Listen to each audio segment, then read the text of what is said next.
মামি যাবেন নাকি মামি? হ্যাঁ যাবো, বলেন কোথায় যাবেন?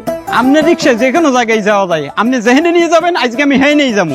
এই নিয়ে ফাইজলামি করেন নাকি? আগে বলেন কোথায় যাবেন। আজকে আপনারা দেখে আমার ফিলিংস অন্যরকম হয়ে গেছে। আপনি যেখানে নেবেন আজকে আমি সেই এনে যাবো, কোনো কথা নাই। আচ্ছা ঠিক আছে, ওঠেন।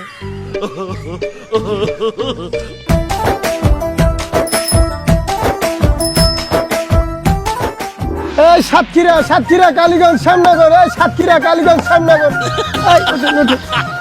এই সাতক্ষীরা কালীগঞ্জ, আসেন আসেন। সাতক্ষীরা কালীগঞ্জ।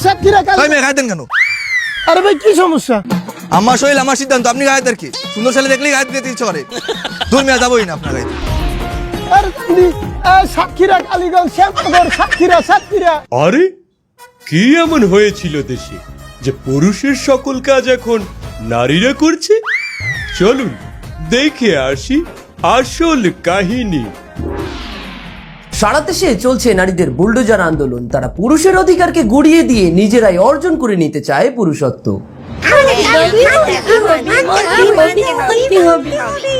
নারী হলেও তারা চায় পুরুষের সমান অধিকার। এমন সময় পুলিশ থেকে প্রশাসন কেউই পেরে উঠছেন না এই সমস্ত মর্দা টাইপের মহিলাদের সাথে।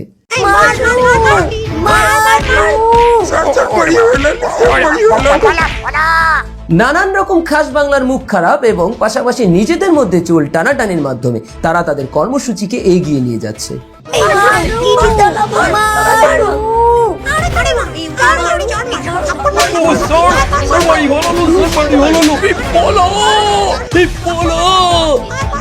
তাদের এই আন্দোলনকে দেশের নানান ধরনের দুশ্চরিত্র এবং লম্পট মহলের অনেকেই বেছে নিয়েছে রাত 12টার পরবর্তী সময়কালীন বিনোদনের খোরাক হিসেবে।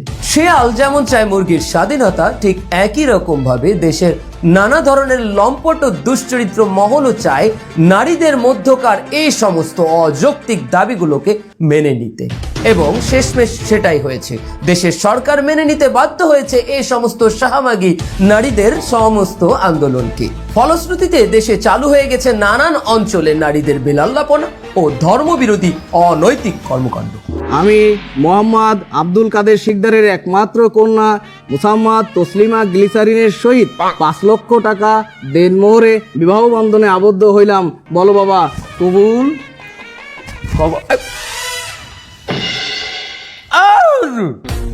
আপনি খালি মাইয়ের কাবিনের কথাই উল্লেখ করলেন, হ্যাঁ, পোলার কাবিনের কথাটা উল্লেখ করবেন না? আমার পোলারে হেরা কত কাবিন দেবে এটা উল্লেখ করবেন না? মানে বুঝলাম না বিষয়টা, পুরুষের তো কাবিন হয় না। ও কে না কইছে হয় না? এখন দেশে নারী সংস্কার আইন পাস হয়েছে। নারী পুরুষ এখন সমান অধিকার। অধিকার যেহেতু সমান, কাবিনও সমান সমান হওয়া উচিত। পোলা যেমন মাইয়ের কাবিন দেয়, মাইয়েরও এখন পোলারে কাবিন দিতে হইবে। তা ঠিক, এবার জমিতে সমানে সমান দেয় কত যায়। আরে আল্লাহ, আমরা আজ জন্মে উনি নাই যে মাইয়া লাগা বলে কাবিন দেয়। এখন নিয়ম বানাইছেন, এ নিয়ম মোর জীবনে উনি নাই ভাই। ও ভাই, আপনার জন্মে আপনি যা যা না দেখছেন, এই জন্মের নারী মধ্যে এই সব জিনিস দেখতে আসেন না। আপনার মাইয়া নিজেই তো নারী সংস্কার আইনের জন্য দাবিতে নামছিলেন রাস্তায়। তার এখন ওরে যদি আমার পোলারটাকে বিয়ে দিতে হয়, আমার পোলারও সমান অধিকার দিতে হইবে। কাবিন আমার পোলায় 5 লাখ দেবে, আপনার ভাইও আমার পোলারে 5 লাখ দেবে। আন্দোলন মারাই তো রাস্তায় নামছিলি, এটা মনে চলে না? তোর নাম মাইয়া নামে এই দিনটা আমার দেয়া লাগলে কি আপনি রাস্তায় আন্দোলন মারাইতে নামছো? আর এই 5 লাখ টাকা দেবে কিনা কাবিন তোর না হয়ে দেবে? জন্ম দিয়ে আসছি এত ছোটকালে, এমনি গাই যদি বাজিয়ে লাইতাম আমার এই দিনটা দেয়া লাগছে না। আচ্ছা যাই হোক, আইন সবার জন্য সমান, যেহেতু একটা আইন করা হয়েছে, এখন আমরা এর বাইরে যাইতে পারবো না। 5 লাখ টাকার মধ্যে হইবে খরচ করে দিব, তোর মায়েরও লই যাবো খরচ করতে। আচ্ছা বলো যে বরকেও 5 লক্ষ টাকা দেনমোহর ধার্য করিয়া এই বিবাহ সম্পন্ন হইল। তোর ভাগছে এখন দেখ, তুই নে কর, তুই আন বিয়া, তোর ভাতারে ঘর করা লাগবে না। তাই বলো বাবা, কবুল? কবুল।